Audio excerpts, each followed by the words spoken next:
How's it going, everybody? I am the Texas Man. I hope you guys are all having a fabulous day. Do me the biggest favor of all. Give this video a thumbs up if you guys really enjoy it. Subscribe if you have not already. And also hit that bell notification button so you guys don't miss out on a single video coming out in the future here on the Texas Man channel. With that, of course, we're continuing talking about Clone Wars Season 7. This is my review for Season 7, Episode 3, On the Wings of Keeradaks something. I have no idea how to pronounce this alien name. So, yeah. So as always, we're going to talk about positives and negatives, and then I'll give you guys my final review score. I hope you guys are enjoying me talking about Clone Wars. If you guys want to keep the discussion continuing, that's what the comment section is going to be for this video. So let's talk about Clone Wars, everything that we've been enjoying and hating for these first 3 episodes. This upcoming Friday on March 13th is going to be the 4th episode of the Clone Wars, and that'll be concluding the Bad Batch storyline. I'm so happy that this storyline actually is coming to a close, because honestly, this story arc has been really thin, and I'm not enjoying it per se, and I'm more excited to see what's coming after episode 4, because apparently we're getting 3 story arcs. We're getting the Bad Batch, and then something else, and then we're going to end up getting the Siege of Mandalore story arc. And I am so excited for the last 4 episodes. So excited! Oh, yes, the Clone Wars is coming to an end. Yay! All right, moving on. Sorry. So this episode ends up picking up right where episode 2 ended, which was a really good thing. It didn't have like a time gap or anything. We get to see some new droids, and they're actually a threat to the clones, which was really nice to see for a change. Unplugging Echo, that whole scene was so similar to The Matrix, and if you haven't seen The Matrix and you're wondering like, what's The Matrix? Just go watch the movie, okay? Because I've had some people ask me that, and I'm just like, go watch The Matrix. If you haven't seen The Matrix, you're missing out on a great classical film. We got a lot of numerous jokes from Echo, and those were all just really cool and reminded me a lot of the earlier seasons of Clone Wars. Wrecker, part of the Bad Batch, is still afraid of heights, and that was really funny. You know, you got this big, gigantic, muscular guy, and his one weakness is he's afraid of heights. The Techno Unit droids, being able to fly, that was a shocking surprise when I was watching this episode. I'm just like, wait, what? These new droids that they just introduced an episode ago, now they have the ability to not only shoot and fly. I'm just like, what? What? It was really weird. Also, I think this episode had one of the best references slash Easter eggs of the future. That Echo basically looks like Anakin Skywalker. Echo looks like what Anakin Skywalker is going to end up becoming as Darth Vader, and it was really cool because Echo, you know, he kind of looks like Vader slash Darth Maul. Echo, he has his top half being still cloned, but his bottom half is robotic legs. He's got a robotic arm, and he's got all these cords and tubes and external holes, and it's just, I'm looking at the character design for the past 2 episodes, and I'm like, this is a future insight into the fact that Anakin's going to become Darth Vader. And I love the design. It's really cool, very unique, and I like what they did with Echo. We also get the return of the Super Spider Droid, Walker droids, and we've seen them constantly throughout the Clone Wars. They first showed up in the Clone Wars movie, and they've been in and out of the Clone Wars show, but it was really cool to see them again, you know, because we haven't had a Clone Wars in forever. It was really cool to see those guys again. Also, my favorite scene in the whole episode was Anakin Skywalker doing parkour moves in order to kill one of the Spider Walker droids, and it was just an amazing, cool little scene that they did. The clones in this episode are actually super smart.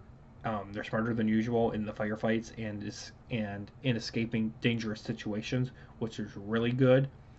And then the climactic battle was really cool, where the aliens of the planet that they're on join forces with the clones, and they're fighting off the Techno Unit droid army. And it is really well done and really well shot. Unfortunately, this episode does have a couple problems.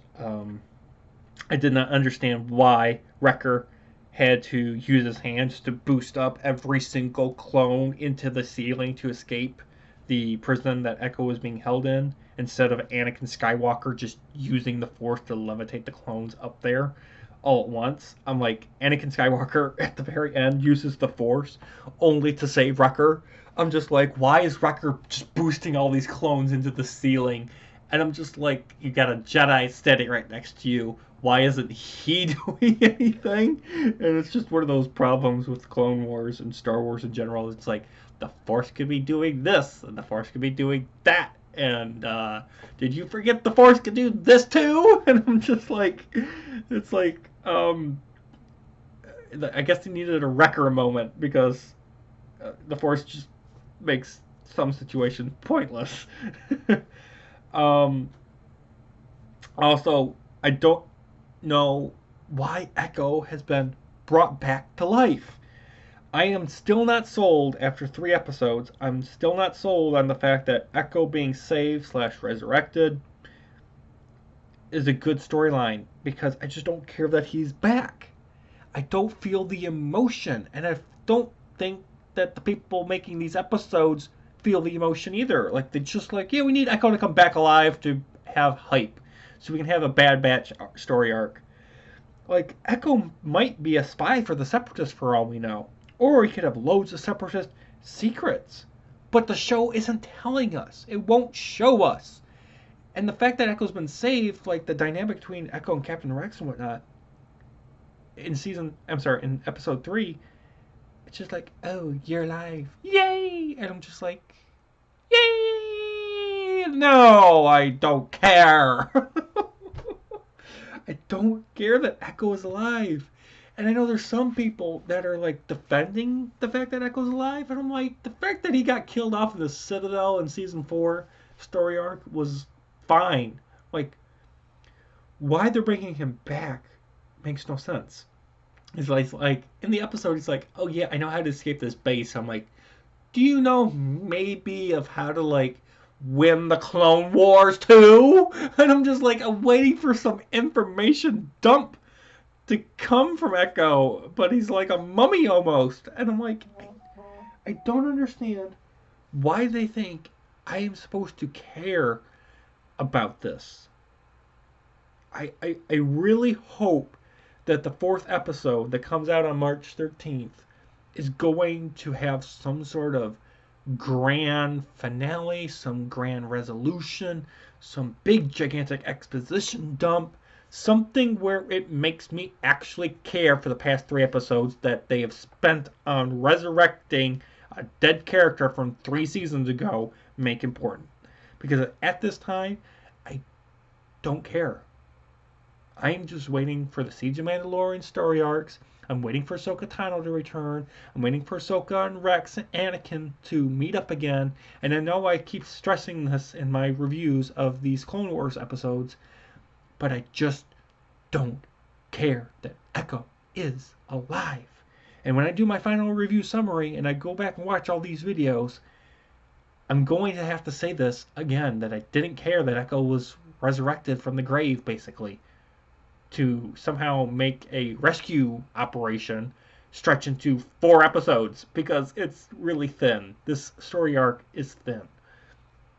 And I'm glad if you guys are enjoying the fact that Echo has been resurrected from the dead. But can you honestly say that how they're going about it is good and why they're doing it is good? Like, you can bring a character back from the grave and them just be like chilling in the background as a second or a third character. You know, they're not part of the primary group. But it's like they're trying to make Echo somehow super important. And I'm just like, why? Why is he supposed to be important? What is he going to do that warrants his resurrection? And I just don't see it. So, with that, guys, I'm giving Clone Wars Season 7, Episode 3 on the wings of K a 9 out of 10. I still want to stress for the fact that this was the best episode out of all 3 that we've gotten so far. This is probably the best episode of Season 7 so far. So, yeah. I mean, I had a couple problems with it. it's not so much that I'm hating this episode, guys. I want to stress that. It's not so much that I hate this episode. I'm hating the overall story arc. But I honestly thought that this episode was amazing, and I really enjoyed it. So with that, I'm giving it a 9 out of 10. You guys all have an amazing day, and I'll see you guys in the next video. Bye, guys.